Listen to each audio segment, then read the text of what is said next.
People are living in there. If this thing goes, all of this area goes down. See how precarious it is.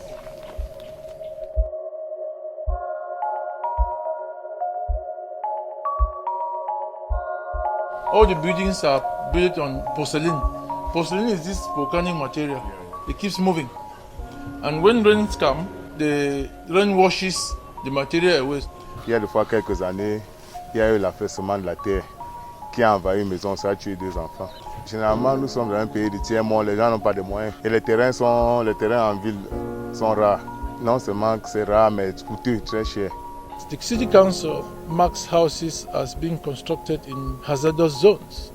But we have the water company and the electricity company supplying water to these people. People who are settled there, they do it at their own risk. The sensitization is going on to try to discourage them. But we are sorry to say that they are not really following this advice.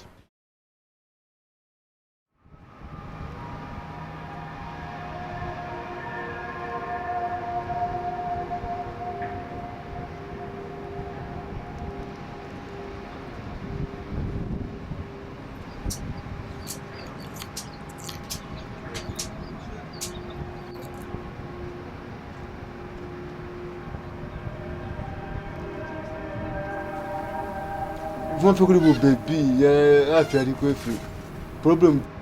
And we are going to get a sent from mine. Quambula cola,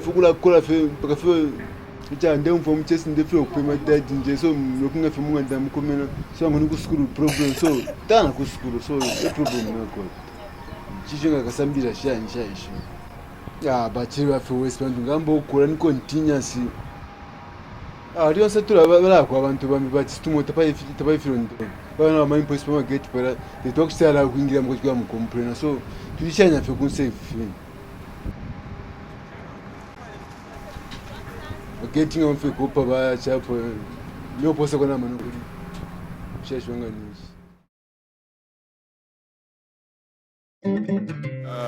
Here we are visiting the site of Feri Feri, where Bon Ferry is doing its work. And today is a particular day because it doesn't rain every day in the Sahel, but our visit has been blessed.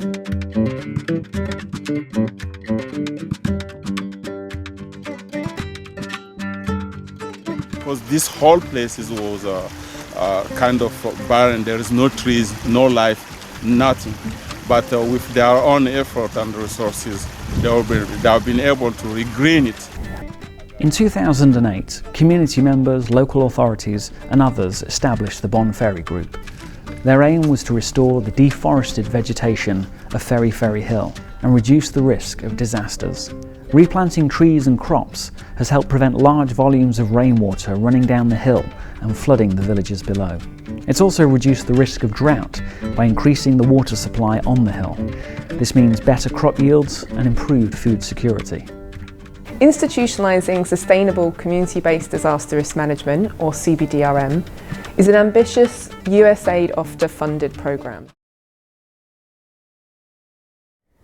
The creation of local structures, such as these disaster committees, and the use of mechanisms like locally trained task forces and the use of local materials have made this project self-sustainable in the long term. All these ingredients together are also really important for ensuring that the project not only is sustainable, but it can also be scaled up and institutionalized. Though financial support for the project ended more than a year ago, activities continue to this date. This is due to a focus on vulnerable groups, strong government connections, and the use of SMS and WhatsApp groups. The disaster management committees are now embedded in the villages, and their reliance on local knowledge and local materials for risk maps, alert flags, and floating devices make them largely self-sustainable.